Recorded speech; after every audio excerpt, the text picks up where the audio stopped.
Welcome to Shukla study point. आप सभी का स्वागत है आपके अपने YouTube channel Shukla study point में। मैं शिवम शुक्ला आप सभी दोस्तों का हार्दिक स्वागत करता हूं। आज की वीडियो के माध्यम से हम लोग चर्चा करेंगे हिंदी साहित्य के बारे में, और हिंदी साहित्य में हम लोग चर्चा करेंगे हिंदी अनुवाद के बारे में। हिंदी अनुवाद आपको BA second year 4th semester में अगर आप हिंदी लिए होते हैं तो आपको हिंदी अनुवाद के बारे में पढ़ना होता है। तो हिंदी अनुवाद से कैसे कैसे प्रश्न परीक्षा में आते हैं इसको लेकर के ऑलरेडी मॉडल पेपर अवेलेबल है, आप उसको देख लीजिएगा। महासंग्राम वीडियो भी मैंने दे रखी है, उसको भी देख लीजिएगा। और 2-3 विश्वविद्यालय के क्वेश्चन पेपर भी मैंने आपको दिखा दिए, उसको भी आप देख सकते हैं। हालांकि एक विश्वविद्यालय का पेपर अभी भी हमारे पास है, उसको मैं 1-2 दिनों में अपलोड कर दूंगा, तो उसको लेकर के टेंशन ना लीजिएगा आप लोग। शायद वो रज्जू भैया, प्रोफेसर रज्जू भैया जो स्टेट यूनिवर्सिटी है इलाहाबाद की, उसका पेपर है, तो मैं उसको जल्द ही अपलोड कर दूंगा। लिखित टाइप की परीक्षा हुई है। आपको बता दूं हिंदी अनुवाद के जो मैंने आपको बताया था कि 14 इम्पोर्टेंट टॉपिक्स की श्रृंखला चल रही है। आपने इससे पहले इकोनॉमिक जियोग्राफी अर्थात जियोग्राफी के बारे में जाना होगा, और एक और सब्जेक्ट के बारे में मैंने चर्चा करी थी, तो आप लोगों ने उसको समझा। आज का जो वीडियो है आपने सोशियोलॉजी के बारे में जाना बीए 4th सेमेस्टर में। तो आज जो है हिंदी अनुवाद के लगभग 14 इम्पोर्टेंट टॉपिक्स की जो वीडियो है ये यही है। तो इस वीडियो के माध्यम से हम 14 इम्पोर्टेंट टॉपिक्स के बारे में चर्चा करने का प्रयास करेंगे, और इन्हीं टॉपिक से आपकी परीक्षा में प्रश्न आते हैं। ठीक है, तो ये टॉपिक्स अगर आप तैयार कर लेंगे तो निश्चित तौर पर आपकी परीक्षा में कहीं अलग से प्रश्न नहीं पूछा जाता है, इन्हीं से पूछे जाते हैं। तो जब आप इनको पढ़ लेंगे, तैयार कर लेंगे, तो आपकी परीक्षा अच्छे तरीके से होगी और आप अच्छा कर पाएंगे अपनी परीक्षा में। तो आइए चर्चा करने का प्रयास करते हैं। BA second year 4th semester, आप किसी भी विश्वविद्यालय से हैं, कोई दिक्कत की बात नहीं है, सभी की दृष्टि से इम्पोर्टेंट है। 2023 की परीक्षाओं के लिए हिंदी यानी हिंदी अनुवाद, आइए चर्चा करने का प्रयास करते हैं। सबसे पहला टॉपिक जो हम लोगों को पढ़ना है वो टॉपिक है अनुवाद। अनुवाद किसे कहते हैं, यानी अनुवाद का अर्थ समझना है और अनुवाद की परिभाषा के बारे में जानना है। अनुवाद जो होता है इसको लेकर के, इसके बारे में मैंने ऑलरेडी आपको एक वीडियो चैप्टर 1 के नाम से बताई है। अनुवाद के बारे में हमने विस्तार से उसमें समझाया है, तो आप लोग अनुवाद के बारे में वहाँ से देख सकते हैं और पढ़ सकते हैं, आसानी से जान सकते हैं अनुवाद है क्या। अनुवाद के बारे में मैंने पूरा विस्तार से आपको समझाने का प्रयास भी किया था। जो अनुवाद होता है इसकी अगर बात की जाए, भोलानाथ तिवारी की परिभाषा मैंने आपको बताई थी, बड़ी ज़बरदस्त परिभाषा है भोलानाथ तिवारी जी की। उन्होंने कहा था कि एक भाषा में व्यक्त विचारों को यथासंभव समान और सहज अभिव्यक्ति के द्वारा दूसरी भाषा में व्यक्त करने का जो प्रयास होता है उसी को अनुवाद कहते हैं। देवेंद्र नाथ शर्मा जी ने कहा था कि विचारों को एक भाषा से दूसरी भाषा में रूपांतरित करना यही होता है अनुवाद। ठीक है, ये बात ध्यान रखिएगा। तो ये होता है एक प्रकार से आपका अनुवाद। अनुवाद की अगर बात की जाए तो अनुवाद खास करके आप देखते हैं 2 भाषा होती है इसमें। मैं आपको बताऊँ 2 भाषाओं के बीच का होता है, एक भाषा से अनुवाद होता है और एक भाषा में अनुवाद होता है। जिस भाषा से अनुवाद होता है उस भाषा को स्रोत भाषा कहते हैं, जिस भाषा में अनुवाद होता है उस भाषा को लक्ष्य भाषा कहते हैं। तो अनुवाद में खास करके एक भाषा का दूसरे भाषा में अंतरण होता है। एक भाषा के जो भाव होते हैं, जो विचार होते हैं, वो उन विचारों को, उन भावों को दूसरी भाषा में कहा और सुना जाता है। तो उस प्रकार की प्रक्रिया को हम अनुवाद कहते हैं। अनुवाद में जनरली आपको पता होगा, जैसे कोई व्यक्ति हिंदी में कोई चीज़ बता रहा है, मैं हिंदी में कुछ चीज़ बता रहा हूँ, अब मेरी ही बातों को कोई अंग्रेजी में अगर बताए तो वो हो गया अनुवाद, या मेरी बातों को लिख करके बताए तो उसको तो बोलेंगे अनुवाद। अच्छा, यहीं पर एक टर्म मैं आपको और बता दूं, अति लघु उत्तरीय में प्रश्न कभी कभी पूछा जाता है आशु अनुवाद के बारे में। आशु अनुवाद, आशु अनुवाद एक प्रकार का अनुवाद होता है, और अनुवाद का वह प्रकार है आशु अनुवाद जिसके अंतर्गत क्या होता है कि बगल में, जैसे कि कोई 2 देश के मुखिया हैं और बातचीत कर रहे हैं, तो आशु अनुवादकर्ता जो होते हैं बगल में ही खड़े होते हैं। जैसे मुझे हिंदी आती है और जो सामने है उसको अंग्रेजी आती है, और एक व्यक्ति और आएगा जिसको हिंदी और अंग्रेजी दोनों आएगी, हमारे बारे में वो जानता होगा और उनके बारे में भी जानता होगा। तो जब हम हिंदी में बोलेंगे तो वो व्यक्ति जो होगा, जो आशु अनुवाद करता होगा, वो मेरी बात हिंदी में बातों को जो मैं हिंदी में उससे बात करूँगा सामने वाले से, वो अंग्रेजी में उसको बताएगा और उसकी जो अंग्रेजी की बातें हैं उसको हिंदी में मुझे बताएगा। तो इस प्रकार से आंसू अनुवाद जो होता है तत्काल अनुवाद होता है, व्यक्ति वहीं पर होता है, बगल में ही होता है उस व्यक्ति के जो अनुवाद करता होता है, और वो एक प्रकार से मौखिक रूप से तुरंत का तुरंत अनुवाद करता हो चला जाता है। आंसू अनुवाद करना एक बहुत कठिन काम होता है। इसके लिए अनुवादकर्ता का अनुवाद में एक प्रकार से मजा होना, अच्छा अनुवाद करना आवश्यक होता है जानना। तो कहीं ना कहीं पे आंसू अनुवाद में बहुत सारी समस्याएं भी होती हैं, तो मैंने सोचा कि आपको आंसू अनुवाद के बारे में भी बता दिया जाए। तो अनुवाद के बारे में अगर बात की जाए तो अनुवाद जो शब्द है खास करके ये संस्कृत से उत्पन्न शब्द है। संस्कृत का जो शब्द है वद धातु, उसी धातु से बना हुआ है। वद धातु में जब हम घन प्रत्यय लगाते हैं उसके बाद में वाद बनता है और उसके बाद में अनु उपसर्ग लगा करके हम बनाते हैं अनुवाद। अनुवाद का सीधा सा मतलब होता है कथन, बोलना, भाषण या विचार विमर्श करना, ठीक है, और दोबारा से बोलना, इसी को बोल सकते हैं, ठीक है। तो ये होता है अनुवाद। अनुवाद में बहुभाषी भाषा विविधता होनी चाहिए, एक अनुवादक में बहुज्ञता होनी चाहिए उसमें, ठीक है। तो अनुवाद कई प्रकार के भी होते हैं। तो अनुवाद की अगर बात की जाए तो अनुवाद जो शब्द है खास करके ये ऋग्वेद से ही चलता आ रहा है। हालांकि अनुवाद की अगर बात करें तो वर्तमान में अनुवाद की बड़ी उपयोगिता है, बड़ा महत्व है। तो इसको लेकर के कभी कभी अनुवाद के महत्व से भी प्रश्न परीक्षा में आते रहे हैं। तो आप लोग अनुवाद के महत्व को भी पढ़ लीजिएगा। एक अच्छे अनुवादक के क्या क्या गुण होते हैं इसके बारे में भी प्रश्न आते हैं। अभी हम चर्चा करने का प्रयास करेंगे, एक टॉपिक के रूप में हमने इसको भी रखा है। तो अनुवाद मूल रूप से मैं बताऊं आपको तो एक भाषा से दूसरी भाषा में उन्हीं भावों को, उन्हीं विचारों को कहना या दोबारा से बताना किसी को या लिखना, यही होता है अनुवाद। तो अनुवाद के बारे में आपको जान लेना है। हालांकि अनुवाद को लेकर के एक वीडियो ऑलरेडी हमने बताई है, चैप्टर 1। आप लोग अगर नहीं देखे तो चैप्टर 1 वाली वीडियो देख लेंगे, उसमें अनुवाद का अर्थ, परिभाषा, ये सब सारी चीज़ें बता दी हैं। अगला जो आपका टॉपिक आपको तैयार करना है वो अनुवाद प्रक्रिया और अनुवाद के चरण। अनुवाद की प्रक्रिया और अनुवाद के चरण की अगर बात की जाए तो ये भी इम्पोर्टेंट ही है आपकी परीक्षा के दृष्टि से, चूँकि अनुवाद की प्रक्रिया और जो अनुवाद का चरण होता है इसकी अगर बात करें इम्पोर्टेंट है आपकी परीक्षा के दृष्टि से। ओके, अनुवाद की प्रक्रिया जो होती है, अनुवाद की प्रक्रिया मतलब समझ रहे हैं ना, क्योंकि अनुवाद जो होता है वो एक प्रक्रिया के परिणाम स्वरूप ही होता है और इसीलिए अनुवाद की प्रक्रिया कहा जाता है उसको। अनुवाद की प्रक्रिया में आप देखते होंगे कि भाई कुछ शब्द होते हैं और उनका अनुवाद हमको करना होता है, कुछ चीज़ें दी होती है उसका अनुवाद हमको करना होता है। तो एक प्रक्रिया के परिणाम स्वरूप अनुवाद की प्रक्रिया के द्वारा हम एक भाषा से दूसरी भाषा में अंतरण करते हैं। अच्छा, एक अनुवाद होता है और एक होता है लिपि अंतरण। यहाँ पर मैंने वो टॉपिक नहीं रखा है, चलिए मैं 15वें टॉपिक के रूप में मतलब लिख लीजिए यहाँ पर लिपि अंतरण। अनुवाद से ही संबंधित है लिपियांतरण। लिपियांतरण जो होता है ये एक लिपि से दूसरी लिपि में, जैसे मान लेते हैं यहाँ पर मैंने लिखा राम, ठीक है, आम खाता है, ये हो गया आपका देवनागरी लिपि में। इसी को अंग्रेजी में अर्थात जो रोमन लिपि होती है उसमें लिखेंगे। तो इसी राम को हम ऐसे लिखेंगे RAM राम, AAM आम, खाता KHATA, ठीक है, राम आम खाता, है को लिखेंगे HAI, ठीक है। और इस प्रकार से यहाँ पर हम क्या रखेंगे, फुल स्टॉप के स्थान पर बिंदी रख देंगे। तो ये भी एक प्रकार से वही चीज़ लिखी हुई है। भाषा देखिए, ये भाषा कौन सी है, भाषा तो हिंदी है, भाषा इसकी हिंदी है और भाषा इसकी भी आपकी हिंदी ही है।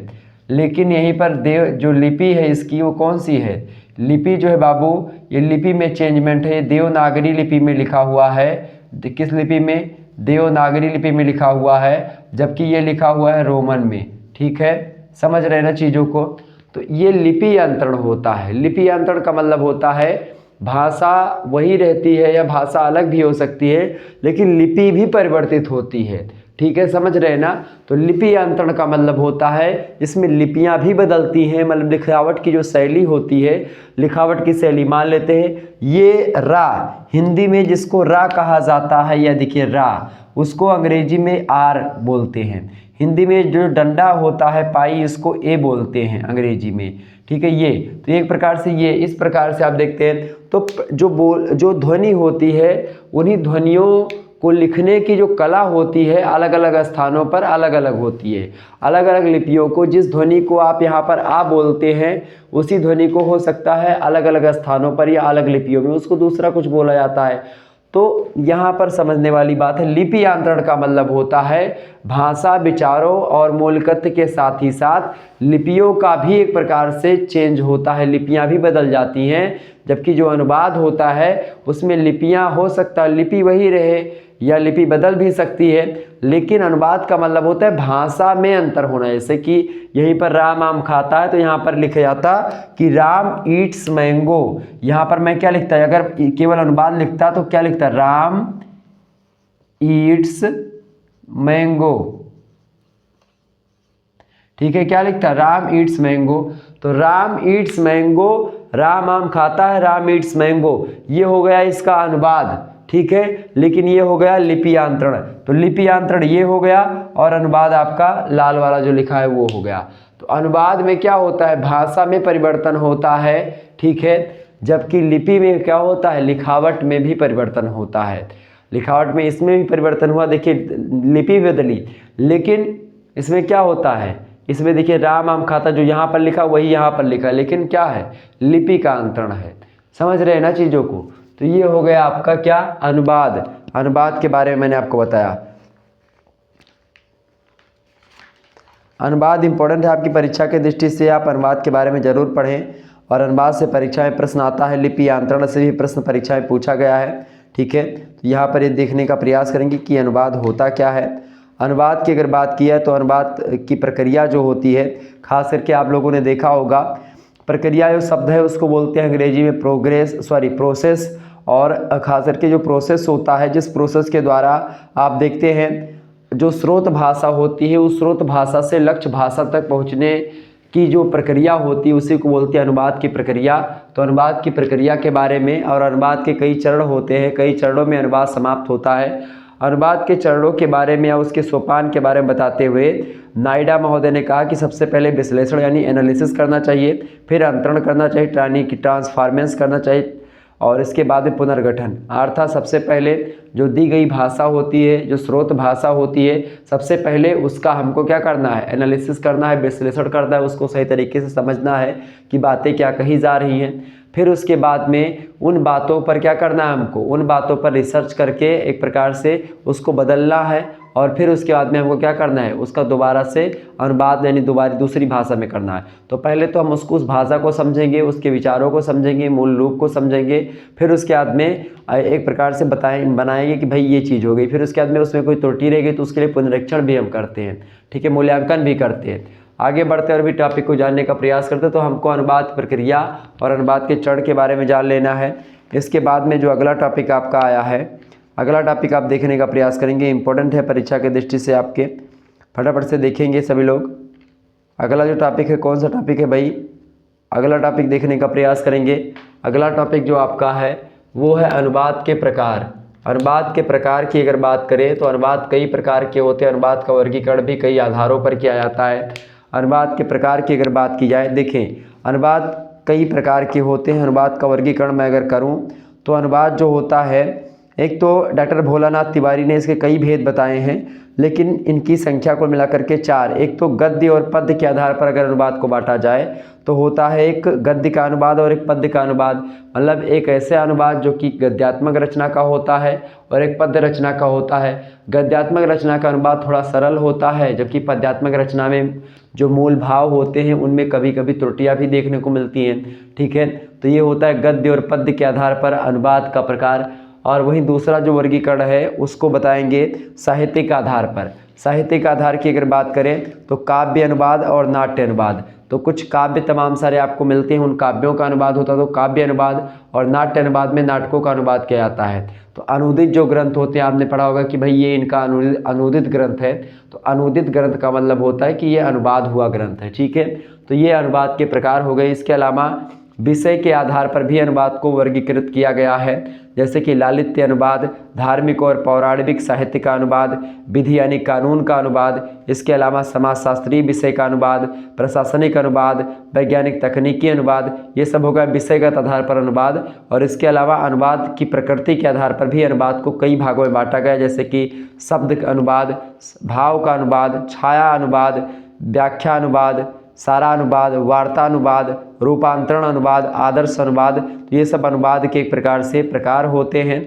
और अनुवाद की अगर बात की जाए तो इसका वर्गीकरण और प्रकार जो है ये इसको हमको समझना है, तो यहाँ से भी प्रश्न परीक्षा में पूछे जाते हैं। आगे बढ़ने का प्रयास करते हैं। अगला टॉपिक जो आपको पढ़ना है, चौथा टॉपिक है, वो है पारिभाषिक शब्दावली के निर्माण की प्रक्रिया। तो परिभाषिक शब्दावलियों की अगर बात की जाए तो परिभाषिक शब्द क्या होते हैं भाई? परिभाषिक शब्दों की अगर बात की जाए तो परिभाषिक शब्दों को परिभाषित करते हुए भोलानाथ तिवारी जी ने बड़ी अच्छी बात कही है। परिभाषिक शब्द जो होते हैं वो एक प्रकार से सहज होते हैं, सहज के साथ ही साथ वो एक चीज़ के लिए, एक ही भाषा के लिए, मतलब एक ही शब्द जो होते हैं एक ही चीज़ों के लिए प्रयोग में लाते हैं। खास करके परिभाषिक शब्दावलियों की अगर बात की जाए तो परिभाषिक जो शब्द होते हैं इसकी अगर बात की जाए तो डॉक्टर भोलानाथ तिवारी जी कहते हैं कि परिभाषिक शब्द ऐसे शब्द को कहते हैं जो केवल विभिन्न विज्ञानों और शास्त्रों में सुनिश्चित अर्थ में प्रयुक्त होते हैं, जिनकी उन विज्ञानों और शास्त्रों के संदर्भ में परिभाषा दी जा सकती है। जैसे अद्वैतवाद जो है ये दर्शन का है। कथानक जो शब्द है ये भी एक प्रकार से परिभाषिक शब्द ही है।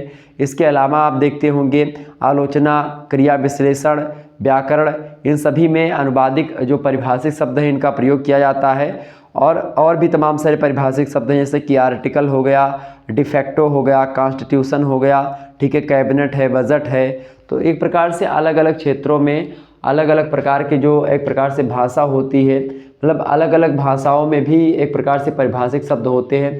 परिभाषिक शब्दों की अगर बात की जाए तो जो परिभाषिक शब्द होते हैं उनकी अगर बात करें तो इम्पोर्टेंट होते हैं, और विधि में भी, कानून में भी, नए नए जो विज्ञान है उनमें जिस प्रकार शोध हो रहा है उसमें भी आप देखते हैं लगातार परिभाषिक शब्दों के बारे में कई प्रकार की चीज़ें बताई जाती हैं, ठीक है। तो जो परिभाषिक शब्द है इसकी अगर बात करें हम तो परिभाषिक शब्द बड़ा इंपॉर्टेंट होता है आपकी परीक्षा के दृष्टि से भी।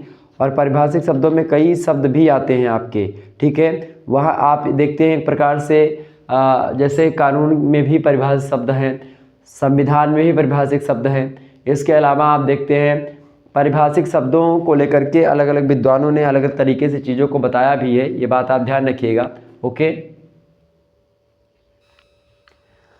जैसे कि डॉक्टर गोपाल शर्मा कहते हैं परिभाषिक शब्दों को लेकर के कि परिभाषिक शब्द वह शब्द है जो किसी विशेष ज्ञान के क्षेत्र में एक निश्चित अर्थ में प्रयुक्त होता है और जिसका अर्थ एक परिभाषा के द्वारा स्थिर किया जाता है।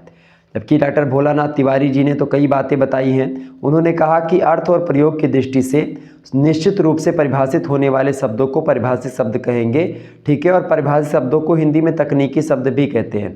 परिभाषिक शब्दों की अगर बात की जाए तो एक अर्ध परिभाषिक शब्द भी होते हैं और परिभाषिक शब्द भी होते हैं। अर्ध परिभाषिक शब्दों का प्रयोग एक प्रकार से थोड़ा कम होता है, मतलब कि परिभाषित शब्दों का प्रयोग तो होता ही है, अर्ध परिभाषित शब्दों का प्रयोग ज़्यादा होता है और परिभाषित शब्दों का प्रयोग जो होता है वो थोड़ा कम होता है। परिभाषिक शब्द का अर्थ सुनिश्चित होता है, सुबोध होता है, स्पष्ट होना चाहिए, उसे अर्थ संकोच और अर्थ विस्तार के दोष से मुक्त होना चाहिए। परिभाषित शब्द को अपनी अर्थ परिधि से अधिक या कम अर्थ को अभिव्यक्त नहीं करना चाहिए। इसके अलावा परिभाषिक शब्द उच्चारण की दृष्टि से सरल और सुबोध होने चाहिए। किसी एक संकल्पना के लिए एक ही परिभाषिक शब्द का प्रयोग किया जाना चाहिए, ठीक है। परिभाषिक शब्द खास करके अल्पाक्षरी या छोटा होना चाहिए। जैसे कि हंगर स्ट्राइक के लिए अगर बोले भूख हड़ताल शब्द तो थोड़ा लंबा पड़ जाएगा, इसके लिए अनशन अगर बोल देंगे, हंगर स्ट्राइक के लिए अनशन बोल दिया तो वो भी एक प्रकार से परिभाषिक शब्द हो जाता है। तो परिभाषिक शब्दों की अगर बात की जाए तो ऐसे शब्द जिनकी परिभाषा दी जाती है और जो एक प्रकार से इम्पोर्टेंट होते हैं खास करके हर एक विशेष क्षेत्रों के लिए, तो वो होते हैं परिभाषिक शब्द। समझ में आ रही चीज़ें, आगे बढ़ने का प्रयास करते हैं और भी चीज़ों को जानने का प्रयास करते हैं, ठीक है। चलिए अगला जो टॉपिक है आपका पांचवा टॉपिक है वो है पुनरीक्षण। अनुवाद करने के बाद में अच्छा इसका अर्थ और परिभाषा समझनी है हमको पुनरीक्षण की। पुनरीक्षण जो होता है अगर इसके बारे में आपको बताऊं तो पुनरीक्षण का सीधा सा मतलब होता है, पुनरीक्षण समझ रहे हैं क्या होता है? पुनर माने होता है दोबारा, रीक्षण माने होता है मतलब पुनः माने होता है दोबारा, और परीक्षण का मतलब होता है चेक करना, जांचना, जो गलतियां हैं उनको निकालना, उनको सही करना। तो पुनरीक्षण जब कोई व्यक्ति अनुवाद करता है, अनुवाद लिखता है, तो अनुवाद लिखने के बाद में फिर एक पुनरीक्षक होता है, वो क्या करता है, उस अनुवाद को पढ़ता है, अर्थात जो अनुवाद किया गया है उस अनुवाद को पढ़ता है, और पढ़ने के बाद में जो उसमें त्रुटियां रहती हैं, अर्थात जो कमियां रह जाती हैं, उन्हीं कमियों को दूर करने का प्रयास करता है। मतलब जो अनुवाद में कमियां रह गई हैं, अब वो कमियां कई प्रकार की हो सकती हैं, तो उन्हीं कमियों को दूर करने का जो काम है वो एक पुनरीक्षक करता है। तो इसी प्रक्रिया को पुनरीक्षण बोलते हैं। ठीक है, समझ रहे हैं, उसको क्या बोलते हैं, पुनरीक्षण बोलते हैं। तो अनुवाद को चेक करना कि अनुवाद सही किया गया है अथवा सही नहीं किया गया है, इसी को जांचना ही बोला जाता है पुनरीक्षण। समझ रहे हैं अनुवाद की भाषा में, और जो ऐसा करता है उसको बोलते हैं पुनरीक्षक। ठीक है, तो पुनरीक्षण जो होता है एक प्रक्रिया है जो अनुवाद होने के परिणाम स्वरूप अनुवादकर्ता के द्वारा जो पेश किया गया मटेरियल होता है, जो अनुवाद उसने कर दिया, अब उस अनुवाद को जांचता है पुनरीक्षक कि भाई अनुवाद में क्या क्या गलतियां हैं, जो बातें वहां पर बताई जा रही थी स्रोत भाषा में, क्या वही मूल भाषा में है, क्या वही लक्ष्य भाषा में है या नहीं है। मतलब जो बातें मूल भाषा में थी, स्रोत भाषा में थी, वो लक्ष्य भाषा में है या नहीं है। अगर उसमें कोई त्रुटि है, कमी है, तो उस कमियों को सुधारता है, उस कमियों को अंडरलाइन करके बताता है कि भाई ये कमी रह गई, इसको सुधारे, या वो खुद ही सुधार देता है। तो ये होता है पुनरीक्षण। ठीक है, तो अनुवाद में पुनरीक्षण का बड़ा इंपॉर्टेंट रोल है। तो ये आपको तैयार कर लेना है। इसके बाद में जो अगला टॉपिक अपने को पढ़ना है वो टॉपिक है अनुवाद मूल्यांकन। अनुवाद मूल्यांकन की परिभाषा और पद्धतियाँ भी कई सारी हैं, इनके बारे में जानना है। अनुवाद मूल्यांकन जो होता है, इसको अगर मैं बताऊं सरल शब्दों में, तो मूल्यों का अंकन करता है ये। अनुवाद मूल्यांकन में क्या होता है, अनुवाद मूल्यांकन में क्या होता है कि भाई अनुवाद का मूल्यांकन क्या आता है कि अनुवाद कहाँ तक सटीक है, कितना अच्छे हद तक सही है या नहीं सही है, इसकी जांच करता है। उसमें सुधार वगैरह अनुवाद मूल्यांकन करता जो होता है उतना नहीं करता है, लेकिन अनुवाद का जो पुनरीक्षण होता है वो उसमें एक प्रकार से कमियों को ढूंढता भी है और कमी ख़त्म करने का प्रयास भी करता है। ठीक है, समझ रहे हैं ना, बिल्कुल। आगे बढ़ने का प्रयास किया जाए। चलिए आगे बढ़ते और भी चीज़ों को जानने का प्रयास करते हैं कि भाई और भी चीज़ें जो है आपकी परीक्षा की दृष्टि से बड़ी इंपॉर्टेंट हैं। मूल्यांकन जो होता है, अनुवाद का मूल्यांकन अनुवाद कला का मूल्यांकन होता है। अनुवादक क्या करता है, रचना का अनुवाद चाहे जितनी कुशलता के साथ करता है, किंतु उसकी उच्चता या गुणवत्ता की जांच मूल्यांकन की कसौटी पर कसने से ही की जा सकती है। और मूल्यांकन से मूल पाठ से अनुदित पाठ के समयक गुण और दोष का विवेचन किया जाता है। मूल पाठ की पुनर्रचना का पुनरीक्षण खास करके अनुवाद ही जो होता है उसी को मूल्यांकन कहते हैं। मूल्यांकन का सीधा सा मतलब होता है कि भाई क्या कमियां हैं उस कमियों को बताना, क्या अच्छाइयां हैं उन अच्छाइयों को भी बता देना। जबकि पुनरीक्षण में होता है जो कमियां रह गई होती हैं उन्हीं कमियों को सही करना, वो होता है पुनरीक्षण। जबकि कमियां और अच्छाइयां, उसकी क्वालिटी वगैरह सभी को बता देना कि किस हद तक अनुवाद अच्छा है, किस हद तक बुरा है, कहाँ कहाँ पे क्या चीज़ें रह गई हैं, कहाँ कहाँ पर इसकी क्वालिटी अच्छी है, कहाँ कहाँ पर बुरी है। इन तमाम प्रकार के पहलुओं पर चर्चा करने का काम एक मूल्यांकन करता है, जब अनुवाद का वो करता है मूल्यांकन। ठीक है, तो ये हो गया अनुवाद का मूल्यांकन। आगे बढ़ते और भी चीज़ों को जानने का प्रयास करते हैं। अगला जो टॉपिक है आपका वो है प्रशासनिक अनुवाद। प्रशासनिक अनुवाद की अगर बात की जाए, देखिए प्रशासनिक अनुवाद परिभाषा, समस्याएं और समाधान, इसको पढ़ लेना है। क्योंकि प्रश्न आपसे पूछता है कि प्रशासनिक शब्दावली से या प्रशासनिक अनुवाद से आप क्या समझते हैं, उसकी परिभाषा को देते हुए उसकी समस्याओं को बताएं और उसके समाधान के उपाय भी बताने का प्रयास करें। ऐसे प्रश्न पूछते चर्चा करने का प्रयास इस पर करेंगे। मॉडल पेपर एक बार आप जरूर देख लीजिएगा, लिखित का भी अवेलेबल है और ऑब्जेक्टिव का भी अवेलेबल है। महासंग्राम वीडियो भी अपलोडेड है, आप उसको भी देख सकते हैं। तो जो प्रशासनिक अनुवाद होता है, जो प्रशासन के मामलों में खास करके जो अनुवाद होता है वो अनुवाद होता है प्रशासनिक अनुवाद। जैसे मान लेते हैं कोई ऑफिस है, ऑफिस से प्रशासन, चूँकि ऑफिस से ही होता है तो ऑफिस से क्या होता है, कोई नियम कायदा छपता है तो वो हिंदी में छपा मान लेते हैं। अब चूंकि सारे लोग हिंदी नहीं जानते हैं या केवल अंग्रेजी में छपा तो सारे लोग अंग्रेजी नहीं जानते हैं, तो क्या होता है कि उसको अंग्रेजी और हिंदी दोनों में छापा जाता है। तो वो अनुवाद किया जाता है। तो प्रशासनिक कार्यों में भी अनुवाद होता है, अनुवाद की आवश्यकता पड़ती है। तो प्रशासन के मामलों में जो अनुवाद होता है उसको बोलते हैं प्रशासनिक अनुवाद। तो ये होता है आपका प्रशासनिक अनुवाद। वहीं अगला जो टॉपिक आपका है वो भी बड़ा इंपॉर्टेंट है। वो टॉपिक है आपका कौन सा भाई? वो है बैंकिंग के क्षेत्र में अनुवाद का महत्व। बैंकिंग के क्षेत्र में भी अनुवाद का अपना महत्व है, ये बात ध्यान रखिएगा। ओके, तो खास करके आप देखते हैं बैंकिंग के क्षेत्र में ही नहीं बल्कि हर एक क्षेत्र में अनुवाद का अपना एक महत्वपूर्ण भूमिका रहती है। अनुवाद खास करके प्रशासनिक मामलों में भी आप देखते हैं, साहित्य जो होता है उसमें भी आप देखते हैं, ठीक है। और लगातार आप देख रहे हैं कि अनुवाद जो होता है लगातार खास करके अलग अलग क्षेत्रों में, सरकारी क्षेत्र में, बैंकों में, या आप देखते हैं बैंकों में, बैंकिंग के क्षेत्र में तो अनुवाद का काफ़ी महत्व है, क्योंकि बैंकों की जो हिंदी होती है बड़ी जटिल होती है और बैंकों का काम अधिकतर अंग्रेजी में होता है। क्योंकि बैंक वगैरह की जो सुविधा है खास करके विदेशी सुविधाएँ हैं, तो विदेशों से आई हैं चूँकि, तो जो चीज़ें विदेशों से आई हैं उसको समझने के लिए हमको विदेशी भाषाओं के बारे में और वहाँ के चीज़ों के बारे में समझना होता है, इसीलिए हम अनुवादिक शैली में ज़्यादा प्रयोग करते हैं। बैंक वगैरह की हिंदी जब आप पढ़ते हैं तो बड़ी कठिन लगती है। कठिन इसलिए लगती है क्योंकि उसका अनुवाद हुआ होता है और अनुवाद जो होता है मशीनी अनुवाद होता है और इससे कभी कभी दिक्कतें भी सामने आती हैं। हालांकि बैंकिंग के क्षेत्र में अनुवाद का महत्व इसलिए भी है क्योंकि अनुवाद अगर ना किया जाएगा बैंकिंग में तो लोगों को समझ में चीज़ें नहीं आएंगी। इसीलिए बैंकिंग के क्षेत्र में अनुवाद का महत्व आज लगातार बढ़ता जा रहा है और बैंकिंग सेवाओं को ठीक तरीके से चलाने के लिए कर्मचारियों और अधिकारियों को कंपनी कानून, बिक्री, कर कानून, बैंकिंग अधिनियम, इन सभी की जानकारी देना आवश्यक होता है। और बैंकिंग सेवाओं में ऋण देने तथा खास करके जो हुंडी होती है तो हुंडियों आदि के द्वारा उसके आधार पर अग्रिम देने से संबंधित जो कार्य होते हैं उनकी विशेष जानकारी देने की ज़रूरत जो होती है वो भी पड़ती, तो इसीलिए इसमें बहुत ज़्यादा उपयोगी होता है खास करके बैंक के क्षेत्र में, ठीक है। तो ये एक प्रकार से आप देखते हैं लगातार अनुवाद जो है वो बड़ी अच्छी भूमिका निभाता है हर एक क्षेत्र में। अनुवाद का महत्व भी है खास करके प्रशासनिक मामलों में भी, बैंकिंग के मामलों में भी और वैज्ञानिक क्षेत्रों में भी, और अलग अलग जो विषय वस्तु होती है उसको समझने के लिए भी आज अनुवाद की बड़ी आवश्यकता है। और अनुवाद की आवश्यकता इसलिए भी क्योंकि बहुत सारे लोग हिंदी को नहीं जानते हैं, बहुत सारे लोग अंग्रेजी को नहीं जानते हैं, क्योंकि भारत जो है बहुभाषिक समाज है। भारत में अलग अलग क्षेत्रों में अलग अलग भाषाएं बोली जाती हैं और इस दृष्टि से देखा जाए तो भारत में अनुवाद का महत्व बहुत ज़्यादा है, ठीक है। तो उसी दृष्टि से बैंक के क्षेत्र में अनुवाद का महत्व है, प्रशासनिक क्षेत्रों में अनुवाद का महत्व है, तो ये हो गए।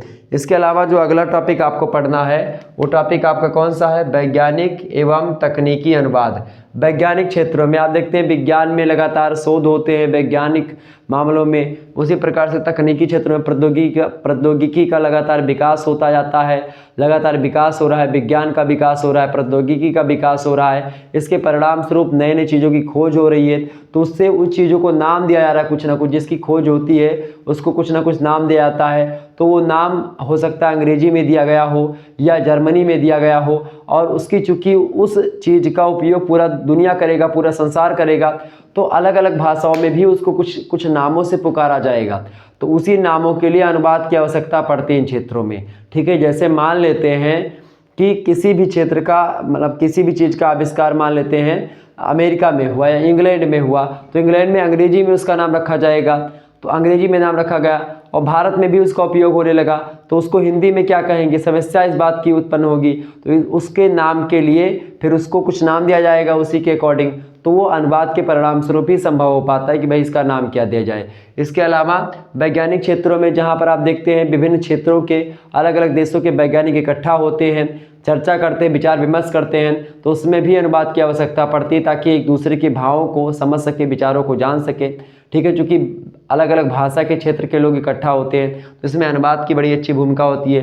तकनीकी मामलों में भी आप देखते हैं टेक्निकल मामलों में अनुवाद की बड़ी आवश्यकता होती है, क्योंकि टेक्निकल जरूरी नहीं कि भाई कोई देश ही अकेले जानता है हर एक चीज़, टेक्निक के मामलों में अलग अलग क्षेत्रों के व्यक्ति जान सकते हैं। तो इसीलिए सभी की भावनाओं को, सभी की भाषा को समझने के लिए अनुवाद एक ज़रूरी काम हो जाता है, तो उसमें भी अनुवाद की बड़ी भूमिका होती है। इसके अलावा अगला जो टॉपिक है वो है सृजनात्मक साहित्य तथा अनुवाद।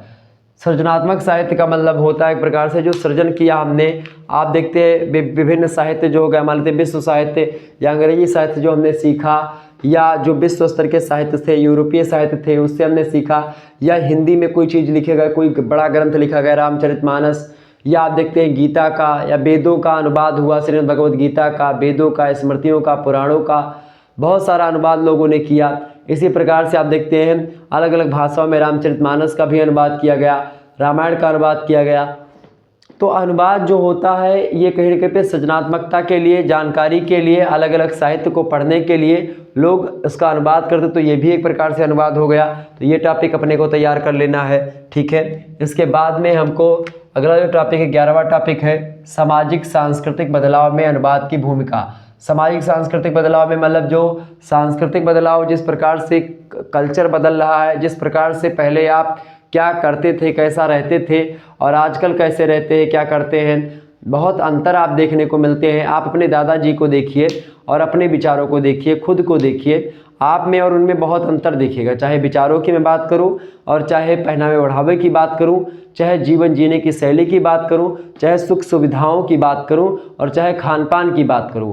आपके दादाजी हो सकता है कि दाल चावल रोटी सब्जी ही खाते थे, आजकल आप लोग मैगी से लेकर के नूडल्स पास्ता दुनिया भर की चीज़ें खा रहे हैं। वो केवल समोसा और जलेबी खाते थे, आज आप लोग दुनिया की अलग अलग एक प्रकार से जो रेसिपी है उनको जान पा रहे हैं, खाते हैं, ठीक है, एंजॉय करते हैं, ठीक है। ठंडा वगैरह का विकास हुआ, आप देखते हैं आने वाले समय में ही तो हुआ है, अलग अलग प्रकार की चीज़ों का विकास हुआ, लोग पीते हैं, एंजॉय करते हैं, दुनिया भर की चीज़ें हैं लगातार को मतलब तमाम प्रकार के पेय पदार्थ, तमाम प्रकार के खाने के रेसिपी लगातार बनती जा रही हैं। लोग एक प्रकार से खाते हैं बर्गर, पिज़्ज़ा, रोल, तब पता नहीं क्या क्या है। तो वो सब पहले आपके दादाजी की थोड़ी ना खाते थे, वो सब तो केवल समोसा वगैरह कभी कभी जानते, समोसा, टिकिया, फुल्की, यही सब जानते थे। फुल्की माने पानी बतासा जो होता है वो। तो कहीं न कहीं पे सामाजिक क्षेत्रों में भी बदलाव हुआ है। पहले समाज कैसा था, समाज के रीति रिवाज कैसे थे, आजकल आप देख रहे हैं समाज में बदलाव हो रहा है। समाज के क्षेत्रों में ही नहीं बल्कि आप देख रहे हैं समाज के हर एक स्वरूप में, समाज की संरचना में, समाज के स्ट्रक्चर में परिवर्तन हो रहा है लगातार। रीति रिवाजों में परिवर्तन हो रहा है, परंपराओं में परिवर्तन हो रहा है, रूढ़ियों में परिवर्तन हो रहा है। और उन सभी परिवर्तन का जो उत्तरदायी है वो कहीं न कहीं पे जो अनुवाद रहा वही रहा, क्योंकि अनुवाद के माध्यम से हमने दूसरे के रीति रिवाजों को, दूसरे की शैलियों को, दूसरे की संस्कृति को, दूसरे की सामाजिक व्यवस्था को जानने का प्रयास किया। और तभी जाना जब अनुवाद हुआ, क्योंकि वो लोग अंग्रेजी में या और भी जर्मन में या फ्रेंच में बोलते हैं, जब उसको हम हिंदी में जान पाएंगे कि भाई वो लोग क्या बोलते हैं, क्या खाते हैं, क्या पीते हैं और किस प्रकार से रहते हैं, तभी तो उसको सीखेंगे। या हमारी भाषा हिंदी है और वो हमारा जो है व्यवहार, आजकल इंग्लैंड और रसिया के जो लड़कियां हैं वो साड़ी पहन करके एक प्रकार से राधे कृष्णा मूवमेंट में खूब उछल उछल करके डांस करती, राधे कृष्णा बोलती हैं। तो आप सोचो, वो हमारा अपना रही हैं, हम लोग उनका अपना रहे हैं। तो ये सब क्या है, ये सब अपनाने का जो प्रकरण है, क्योंकि उन्होंने हमारे भावों को समझा, हमारे विचारों को समझा, हमारे धर्म ग्रंथों के बारे में जाना पढ़ा। क्यों पढ़ा? क्योंकि उन्होंने क्या, अनुवाद के परिणाम स्वरूप ही पढ़ा। आजकल गूगल है, गूगल पर आप किसी भी भाषा का अनुवाद डालो, तुरंत अनुवाद हो जाता है। तो गूगल अनुवाद ट्रांसलेटर, मतलब गूगल ट्रांसलेटर एक एप्लीकेशन होता है, वहाँ पर आप डालेंगे तुरंत आपको मिल जाएगा। भाई अंग्रेजी में लिखेंगे तो हिंदी में मिल जाएगा, दुनिया की किसी भी भाषा में आप चाहो तो उसको बना सकते हो, ठीक है। लेकिन वो मशीन अनुवाद होता है और मशीनी अनुवाद एक प्रकार से गलत भी होता है, ठीक है। लेकिन जो वैसा अनुवाद होता है जो व्यक्ति करते हैं, वो भावों को, विचारों को, इन सभी को समझते हैं, सिचुएशंस को, उस देश की स्थिति परिस्थिति को जानते हैं, उसके बाद में फिर अनुवाद करते हैं, तो वो अनुवाद सटीक माना जाता है, सरल माना जाता है व्यक्ति के द्वारा किया गया अनुवाद। जबकि जो अनुवाद मशीन के द्वारा किया जाता है, कंप्यूटर के द्वारा किया जाता है, वह अनुवाद सरल भी, मतलब एक प्रकार से गलत भी हो सकता है। जैसे आप देखते हैं कि जो पेपर बनते हैं, खास करके अंग्रेजी में बहुत सारे पेपर पहले बना देते हैं लोग और फिर उसके बाद उसका हिंदी में अनुवाद करते हैं। इससे क्या होता है, हिंदी जटिल हो जाती है, बच्चे समझ नहीं पाते हैं। और यूपीएससी में भी ऐसी तमाम प्रकार की समस्याएं सामने देखने को मिली हैं। तो कहीं ना कहीं पे अनुवाद की ये सारी समस्याएं भी होती हैं और अनुवाद के द्वारा ही समाज में और समाज में परिवर्तन होता है, सांस्कृतिक परिवर्तन होता है। किसके द्वारा? तो ये सब संभव हो पाया है अनुवाद के परिणाम स्वरूप ही। एक प्रकार से अनुवाद की बहुत भूमिका है सामाजिक परिवर्तन और सांस्कृतिक परिवर्तन में, ठीक है। समाज जिस गति से बदल रहा है उसमें कहीं ना कहीं पे एक महत्वपूर्ण भूमिका रहती है अनुवाद की, ठीक है। अगला जो टॉपिक आपका है हमको पढ़ना है वो टॉपिक है मशीनी अनुवाद। मशीनी अनुवाद का मतलब होता है जैसे गूगल ट्रांसलेटर से आप अनुवाद कर लें, ठीक है, या किसी लैपटॉप या उससे मतलब मशीन से अनुवाद करना। मशीनी अनुवाद का मतलब होता है मशीन से अनुवाद किया गया अनुवाद जो होता है उसको बोलते हैं मशीनी अनुवाद, ठीक है। यानी यंत्रों के माध्यम से जब आप अनुवाद करते हैं तो उसको बोलते हैं मशीनी अनुवाद। समझ में आ रही चीज़ें। और मशीनी अनुवाद जो है एक प्रकार से ये गलत भी हो सकता है और सही भी हो सकता है, ऐसी बात नहीं, हमेशा गलत होता है, सही भी होता है मशीनी अनुवाद। मशीनी अनुवाद जो होता है ये कंप्यूटर प्रणाली के माध्यम से एक भाषा का दूसरी भाषा में अनुवाद करना जो है इसी को बोला जाता है। और 3 प्रक्रियाएं होती खास करके मशीनी अनुवाद की। पहला तो विश्लेषण किया जाता है, फिर अंतरण होता है और फिर पुनर्गठन होता है। मशीनी अनुवाद की ये तीनों प्रक्रियाएं कंप्यूटर के मशीन के द्वारा ही संपन्न होती हैं और इसीलिए इसको मशीनी अनुवाद कहा जाता है। सॉरी, मशीनी अनुवाद जो है 2 अलग अलग भाषाओं के बीच कंप्यूटर या मशीन के माध्यम से की गई एक भाषिक प्रक्रिया होती है, जिसमें मशीनी कार्यक्रम को इस प्रकार तैयार किया जाता है कि वह स्रोत भाषा के पाठ अथवा उसमें निहित संदेश को उसकी मूल गुणवत्ता के साथ लक्ष्य भाषा में सरलतापूर्वक कर सके, ठीक है। तो ये होता है मशीनी अनुवाद। मशीनी अनुवाद एक प्रकार से इसमें एक प्रकार से जो भाव होते हैं वो थोड़ा सा समझ नहीं पाता है। मशीन चूँकि भावनाओं को नहीं समझ पाता है, इमोशन को नहीं समझ पाता है, और इसीलिए खास करके इमोशंस को ना समझने के कारण क्या होता है मशीनी अनुवाद कभी कभी गलत भी होता है। तो मशीनी अनुवाद ये होता है। वही अगला जो टॉपिक है वो होता है अनुवाद में कोश की भूमिका। कोश माने होता है जो डिक्शनरी होती है उसी को बोलते हैं कोश।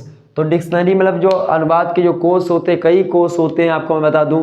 कोश मुख्य रूप से 3 प्रकार के होते हैं। कौन कौन से कोश होते हैं भाई? कोश मुख्य रूप से आपके 3 प्रकार के कोश होते हैं। एक तो होता है आपका कौन सा भाई? व्यक्ति कोश।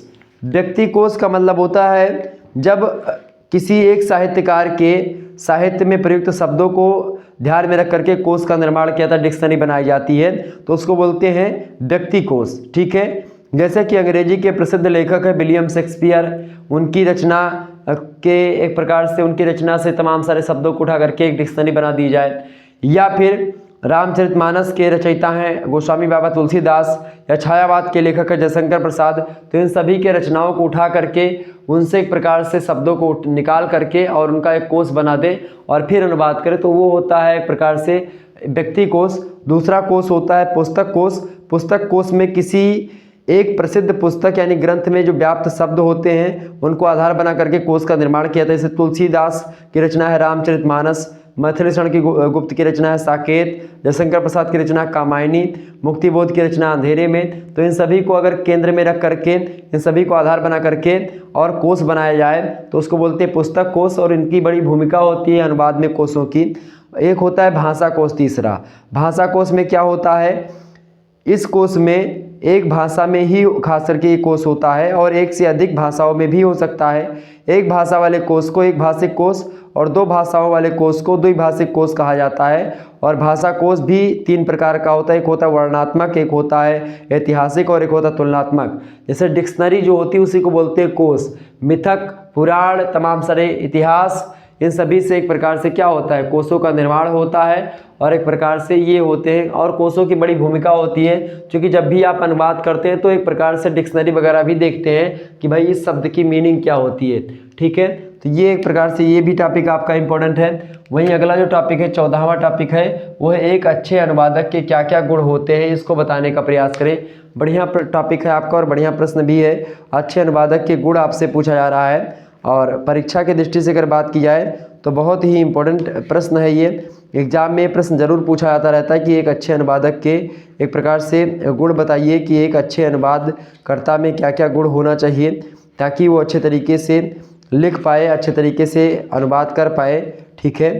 फटाफट से आप बताने का प्रयास करेंगे। तो एक अच्छे अनुवादक में क्या क्या गुण होने चाहिए भाई, बताइए सभी लोग।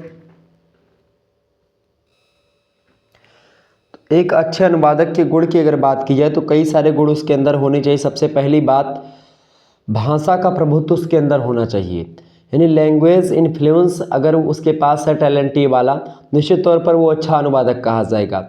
अनुवादक को स्रोत भाषा और लक्ष्य भाषा की प्रकृति के बारे में, व्याकरणिक व्यवस्था शैली के बारे में, अनुप्रयोगात्मकता का आधिकारिक ज्ञान उन सभी के मतलब अनुवादक के पास होना चाहिए। ठीक है, इससे क्या होगा, अनुवादक को श्रुत भाषा में मुहावरों का, लोकोक्तियों की, विशिष्ट प्रयोगों की, सूक्तियों की, कथनों की, इन सभी की गहन समझ होनी चाहिए। तो भाषा प्रभुत्व उसके पास ज़बरदस्त होना चाहिए। दूसरी बात, बहुज्ञता और विवेकशीलता होनी चाहिए, मतलब कि उसको वेल इन्फॉर्म्ड होना चाहिए, इंटेलिजेंस उसके पास होनी चाहिए, तभी वो एक अच्छा अनुवादक माना जाएगा। सतर्कता होनी चाहिए, केयरफुल अगर वो रहेगा तभी अनुवाद अच्छा हो पाएगा, क्योंकि सफल अनुवादक आरंभ से अंत तक सतर्क रहता है और यह सतर्कता का पाठ चयन, पाठ पठन से लेकर के मूल से मिलान या तुलना, संशोधित भाषांतरण तक आवश्यक होता है। और ज़रूरी होता है कि जब तक अनुवाद सफल ना हो जाए तब तक एक प्रकार से करना चाहिए। इसके अलावा संदेह निवारणकर्ता, प्रतिभा, समाज एवं संस्कृति का ज्ञान, ज्ञान विज्ञान और मनोविज्ञान का परिचय, तो एक प्रकार से निष्पक्षता, वस्तुनिष्ठता, तटस्थता, सृजन क्षमता, कड़ी साधना, श्रद्धा और निष्ठा के साथ अनुवाद करना चाहिए। और यह सब एक अच्छे अनुवादक के गुण होते हैं। तो यह भी एक प्रकार से एक टॉपिक है जिसके बारे में आपको पढ़ना है। ठीक है, तो एक अच्छे अनुवादक के कई सारे गुण होते हैं कि भाषा में निपुण होना चाहिए। इसके अलावा और भी कई सारी बातें हैं जो कि एक अच्छे अनुवादक की पहचान करवाती हैं। तो अनुवाद करते समय इन तमाम प्रकार की बातों को अनुवादक को ध्यान में रखना चाहिए। यहाँ से प्रश्न परीक्षा में ज़रूर आता है। 2-3-4 विश्वविद्यालयों के पेपर अभी तक हुए हैं 2023 में, और उनमें आप देखिएगा तो यहाँ ये प्रश्न ज़रूर आया हुआ है कि एक अच्छे अनुवादक के गुण बताएं। तो इसको ज़रूर आप ध्यान से देख लीजिएगा। बाकी एक दिन मैं चर्चा करूँगा एक अच्छे अनुवादक के क्या क्या गुण होने चाहिए, उस पर विस्तार से मैं चर्चा करने का प्रयास करूँगा। और आप लोगों ने आज की वीडियो के माध्यम से लगभग 14 इंपॉर्टेंट टॉपिक्स के बारे में कुछ थोड़ी थोड़ी बातों को जाना, समझा और परखा।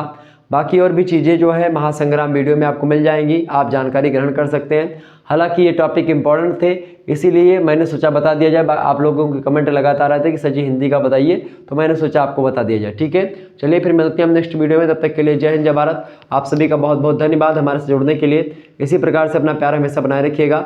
वीडियो को लाइक कर दीजिए, चैनल पर अगर नए हैं तो सब्सक्राइब कर दीजिएगा और वीडियो को शेयर कर दीजिएगा। धन्यवाद, बहुत बहुत धन्यवाद। Good night, I love you. जय हिंद, जय भारत। मिलते हैं नेक्स्ट वीडियो में।